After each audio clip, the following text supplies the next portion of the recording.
It's late. The house makes small sounds at this hour. The refrigerator hums, the floor settles. There's a faint ticking from a clock I keep meaning to replace, but never do. I've always liked this time of night. The world stops asking things from me. That's usually when I think about you. Not in the dramatic way people imagine love, not in some cinematic rush of music or memory. It's quieter than that. It's the way you used to sit on the edge of the couch, tucking your feet under you, reading something on your phone. The way you would glance up, not because you needed attention, but just to check if I was still there. I was, physically. I'm not sure I always was in the ways that mattered. There's something I've learned about myself, and it took losing you to see it clearly. I know how to build things that don't exist yet.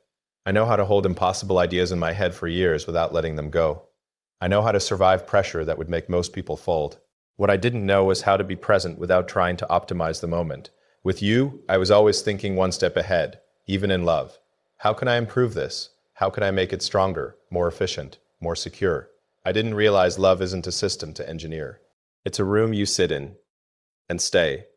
You used to tell me, gently, that sometimes you didn't need solutions. You just needed me to listen. I thought I was listening, but I was preparing answers. And that's the part I regret, not in a self-punishing way, just honestly. I was there, but my mind was always constructing something else. The next launch, the next problem, the next future. You were asking for now. It's strange. I can tolerate risk at a scale most people wouldn't touch. But intimacy, that required a different kind of courage. It required slowing down. I didn't understand that then. I thought love meant protecting you from uncertainty, building a life so stable it could withstand anything. I thought if I could solve enough external problems, we'd feel safe internally. But you weren't afraid of uncertainty. You were afraid of absence. And I see now that absence isn't about distance. It's about attention. There were nights when you'd fall asleep before I came to bed. I'd stand there for a moment, watching the rise and fall of your breathing. The room would be dim, lit only by whatever light leaked through the curtains. I remember thinking, she looks peaceful. What I didn't think was, how do I stay connected to this peace? I assumed it would always be there. That's the quiet arrogance of someone who's used to things bending to will. Love doesn't bend. It waits. And if you don't show up, it slowly rearranges itself without you. After you left, the house didn't change much. That's what surprised me. The furniture stayed where it was. Your mug was still in the cabinet for weeks because I couldn't decide whether moving it meant something final. The silence felt the same at first, but it wasn't. There's a difference between chosen quiet and empty quiet. I learned that the hard way. I don't blame you for leaving. I want that to be clear. Even if you never hear these words, you didn't leave because I failed. You left because I wasn't fully there. And love, real love, can survive stress, distance, uncertainty. It cannot survive being half felt. I used to think intensity was the proof of love. The long conversations, the late night confessions, the plans for years ahead. But the proof was smaller than that. It was you handing me a cup of tea without asking how I take it, because you already knew. It was the way you'd rest your head against my shoulder while we read in silence. It was how you'd look at me when I came back from something heavy, not with admiration, but with simple concern. You didn't love what I was building. You loved who I was when I stopped building. That's what I understand now. If I ever stand in front of the woman who will become my wife, there is something I would say quietly, before promises, before ceremonies, before any public words. My love comes with one condition, not a demand, not a rule, a commitment. I will not disappear inside my own mind. I won't treat presence like a luxury I can postpone. I won't assume that because I can endure pressure, the person beside me can endure neglect. The condition isn't for her. It's for me. If I love you, I will sit in the room, even when it's uncomfortable. Even when I don't have answers. Even when silence stretches longer than I'd like. Especially then. Because I've learned that silence shared is different from silence endured alone. There's a kind of strength in staying. You taught me that without meaning to. I used to measure my life in milestones, quarters, years, launch windows, deadlines. With you, time was measured differently.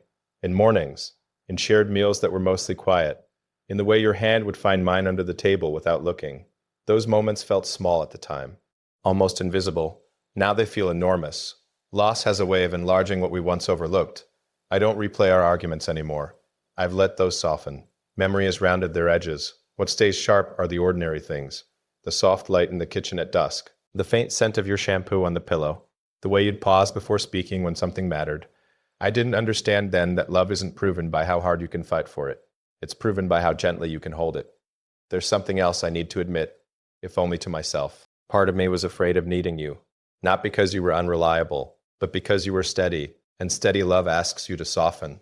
I was more comfortable being indispensable than being vulnerable.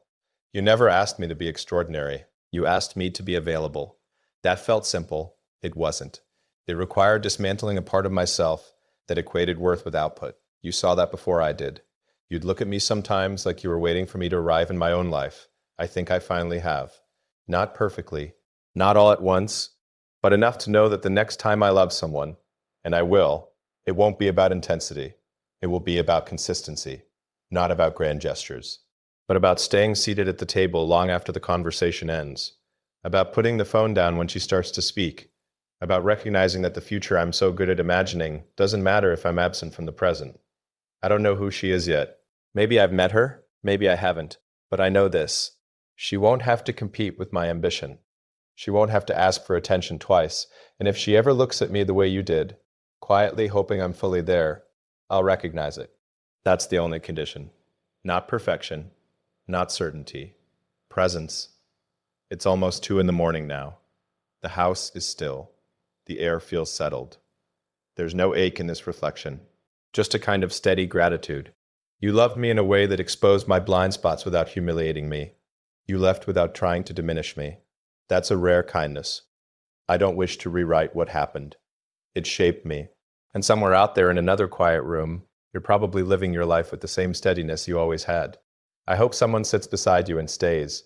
As for me, I'm learning how, one quiet night at a time,